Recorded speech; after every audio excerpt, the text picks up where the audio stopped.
Hello everyone, welcome to this amazing platform of our channel Panisha our competitive examinations and I am Piyush। तो अभी जो आपका UCO bank यानी कि जो यूको बैंक है उसकी तरफ से एक रिक्रूटमेंट आई हुई है। तो कौन कौन सी यहाँ पर वैकेंसीज हैं, क्या आपकी सैलरी होने वाली है, कैसे क्या आपकी चीज़ें होंगी, कैसे रिक्रूटमेंट होगा और यहाँ पर आपका सर्विस बॉन्ड भी आपको भरना पड़ेगा। यानी कुछ आपकी बॉन्ड की कंडीशंस है, तो वो बॉन्ड की कंडीशंस क्या है, आपकी एज क्या होनी चाहिए, age of recording age of age के लिए आपकी जो डेट होगी यानी कि आप किस तारीख से लेकर के आपकी एजुकेशन क्वालिफिकेशन और एज वगैरह देखी जाएगी। वो सारी की सारी चीज़ें हम यहाँ पर देखेंगे। फटाफट से मैं आपको बता देता हूँ। इसके अलावा अगर आपको कुछ डाउट आता है तो वो अपना डाउट आप कमेंट सेक्शन में भी पूछ सकते हैं। वहाँ पर मैं आपको अलग से आपका जो भी सॉल्यूशन होगा वो प्रोवाइड करवाता हूँ, ठीक है ना? तो देखो, रिक्रूटमेंट नोटिफिकेशन आपकी डेटेड है 24 ऑफ अक्टूबर 2020 की। और सबसे पहले मैं आपको यहाँ पर इंपॉर्टेंट चीज़ है, जो आपकी पोस्ट है वो सारी की सारी पोस्ट बता देता हूँ। उनके लिए आपकी एलिजिबिलिटी वगैरह भी देखेंगे फिर हम। सबसे पहले सिक्योरिटी ऑफिसर, जो कि आपका स्केल आती है JMGS 1, और ये इसमें आपकी टोटल 9 वैकेंसीज हैं और ये कैटेगरी वाइज डिस्ट्रीब्यूशन है, ठीक है ना? इसके अलावा आपका इंजीनियर्स यानी कि सिविल, इलेक्ट्रिकल और आर्किटेक्चर, इन तीनों वैकेंसीज को मिलाकर के टोटल कितनी हो जाती हैं, ये आपकी 8 वैकेंसीज यानी कि 8 वैकेंसीज हो जाती हैं। आपका जो ग्रेड है यानी स्केल रहेगी आपकी JMGS 1 same to same. Economics MMGS 2, इस ये भी इसमें आपकी 2 वैकेंसीज हैं। स्टैटिस्टिशियन JMGS 1, इसमें आपकी 2 वैकेंसीज हैं। IT ऑफिसर JMGS 1 20 वैकेंसीज हैं। चार्टर्ड अकाउंटेंट CFA, इसमें JMGS में भी आपकी 25 वैकेंसीज है। चार्टर्ड अकाउंटेंट CFA, ये आपका MMGS वाली स्केल है। ये स्केल 2 में आपके 25 वैकेंसीज है और टोटल आपकी 91 वैकेंसीज है, ठीक है ना? अच्छा, ये आपकी जो वैकेंसीज है आपकी बढ़ाई जा सकती हैं विद इन टाइम। तो कुछ वैकेंसीज में आपको जो है आपको थोड़ा सा इम्प्रूव वो देखने को मिल सकता है। अगर मैं आपसे बात करूं हाइक, है ना? अब मैं एमोल्यूमेंट्स की बात करूं तो यहाँ पर आपके जो एमोल्यूमेंट्स हैं वो कितने हो जाएंगे, तो देखो, जो JMGS 1 यानी कि जिनकी स्केल JMGS 1 है उनकी पेमेंट कितनी होगी, 23,700 से लेकर के 30,000। यानी कि ये जो आपकी अगर मैं सैलरी की बात करूं, ये आपका बेसिक है, ठीक है ना? फिर आपको अगर मैं टोटल मिला करके बात करूं, आपकी ऑन एन एवरेज आपके हाथ में स्टार्टिंग में कितनी मिल रही होगी, तो ये आपकी 40K के लमसम यहाँ पर आपको मिल रही होगी। एंड अगर मैं आपसे बात करूं MMGS 2 की, तो यहाँ पर ये आपको 45K के लमसम मिल रही होगी, ठीक है ना? तो ये दोनों आपकी स्केल के लिए अलग अलग सैलरी का डिस्ट्रीब्यूशन है। इंपॉर्टेंट डेट्स देख लो यहाँ पर। आपका जो ऑनलाइन फॉर्म है वो अप्लाई स्टार्ट हो जाएगा 27 ऑफ अक्टूबर 2020 से। लास्ट डेट है आपकी 17 ऑफ नवंबर 2020। तो अगर आपको ये फॉर्म अप्लाई करना है, फटाफट से जाके, आज 26 है तो आप अभी सारी की सारी इन्फॉर्मेशन देख लो, अपने डाउट्स को दूर कर लो और फिर कल से अपने फॉर्म आप फटाफट फिल कर देना, ठीक है ना? लास्ट के लिए अगर वेट करोगे तो उसमें आपको दिक्कत हो सकती है। एंड अगर मैं ऑनलाइन एग्जामिनेशन की बात करूं तो ये आपका दिसंबर में ही हो जाएगा, दिसंबर और जनवरी के टाइम पीरियड में, ठीक है ना? दिसंबर से जनवरी के बीच में ये जो आपका एग्जामिनेशन है कंडक्ट हो जाएगा। देन आपका इंटरव्यू कब होगा, तो उसके लिए आपको सेपरेटली इन्फॉर्म किया जाएगा आपकी रिस्पेक्टिव मेल आईडी पे, और जो आपका फोन नंबर वहां पर लिया जाएगा उस पर आपको इन्फॉर्मेशन दे दी जाएगी। प्रोबेशन पीरियड कितना है, तो JMGS 1 के लिए जो आपका प्रोबेशन पीरियड है वो 2 इयर्स का है। MMGS 2 के लिए प्रोबेशन पीरियड 1 ईयर का है, ठीक है ना? जो स्केल मैंने आपको बताई थी ना, कौन सी स्केल में कौन सा आता है, उसके अकॉर्डिंग ही आपका रहेगा ना। यहाँ पर जो सर्विस बॉन्ड है, ये सबसे इंपॉर्टेंट बात है। सर्विस बॉन्ड आपका देखो, security officer, engineer, statistician, chartered accountant, CFA इन JMGS 1, यानी कि जो आपका JMGS 1 वाली वैकेंसीज है उसमें आपका 2 इयर्स का सर्विस पीरियड रहेगा। यानी कि आपका जो मिनिमम सर्विस पीरियड है, यानी कि इससे पहले आप इसको नहीं छोड़ सकते हो। और आपका जो बॉन्ड है वो रहेगा 2 लाख प्लस GST, ठीक है ना? इसके ऊपर जितना भी GST लगेगा।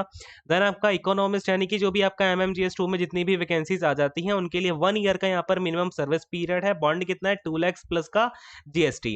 और यहाँ पर अगेन JMGS 1 में जो आपका IT ऑफिसर्स की वैकेंसी आती है उसके लिए 3 साल का यानी कि 3 इयर्स का यहाँ पर प्रोबेशन पीरियड यानी कि मिनिमम सर्विस पीरियड रहेगा। और ये जो 2 लैक्स हैं, 2 लैक्स का यहाँ पर आपको क्या करना पड़ेगा, अपना बॉन्ड फिल करना पड़ेगा, ठीक है ना? बॉन्ड यानी कि आपको 2 लाख प्लस का अपना एप्लीकेबल GST। अच्छा, सिटीजनशिप का वही रहेगा आपका जो नॉर्मल हर गवर्नमेंट जॉब के लिए आपका क्राइटेरिया रहता है।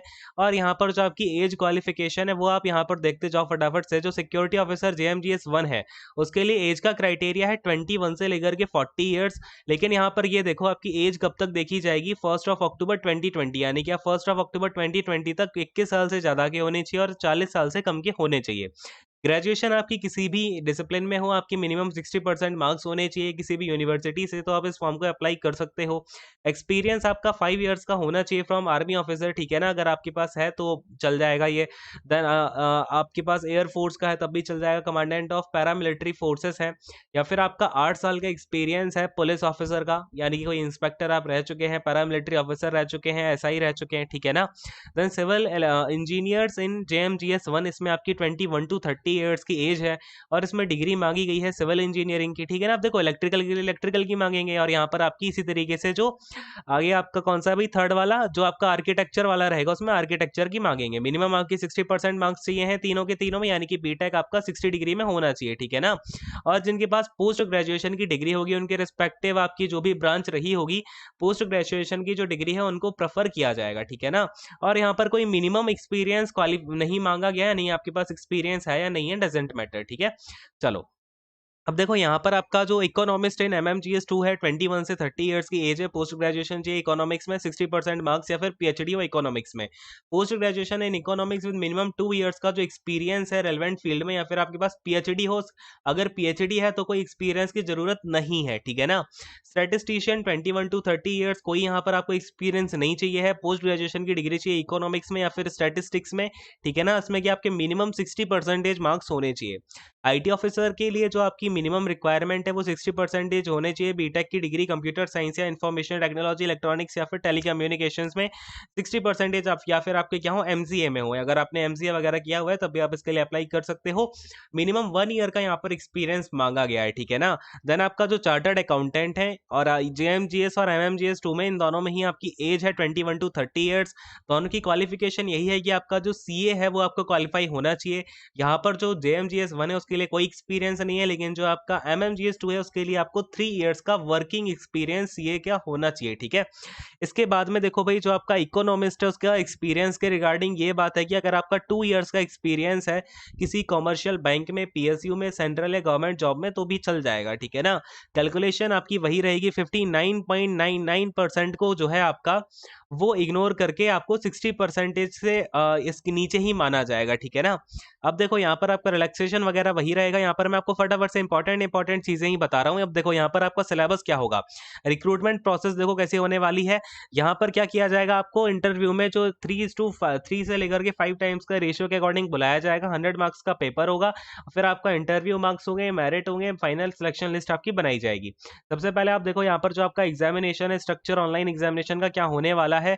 कौन कौन से आपकी पोस्ट है, engineer, economist, statistician, IT officer, chartered accountant, ठीक है ना। तो रीजनिंग आपके 50 question 50 marks, English language 50 question 25 marks, then आपका क्वांटिटेटिव एप्टीट्यूड 50 क्वेश्चन 50 मार्क्स, और फिर प्रोफेशनल नॉलेज यानी कि आपका स्टैटिस्टिशियन है तो स्टैटिस्टिक्स पूछी जाएगी, इकोनॉमिस्ट है तो इकोनॉमिक्स पूछी जाएगी, इंजीनियर है तो आपका जो भी रिस्पेक्टिव ब्रांच है उसके अकॉर्डिंगली चीजें पूछी जाएंगी, और अगर आप आईटी ऑफिसर हो तो उसके अकॉर्डिंग है ना जो भी आपका रिस्पेक्टिव आपका फील्ड है उसके अकॉर्डिंग यहाँ पर पूछा जाएगा। आपकी प्रोफेशनल नॉलेज 50 क्वेश्चन आएंगे 75 मार्क्स के, टोटल 2 आवर का पेपर होगा, 200 क्वेश्चन 200 मार्क्स के होंगे, ठीक है ना। प्रोफेशनल नॉलेज होगी जो भी आपकी रिस्पेक्टिव फील्ड है वो मैंने आपको बता ही दिया है।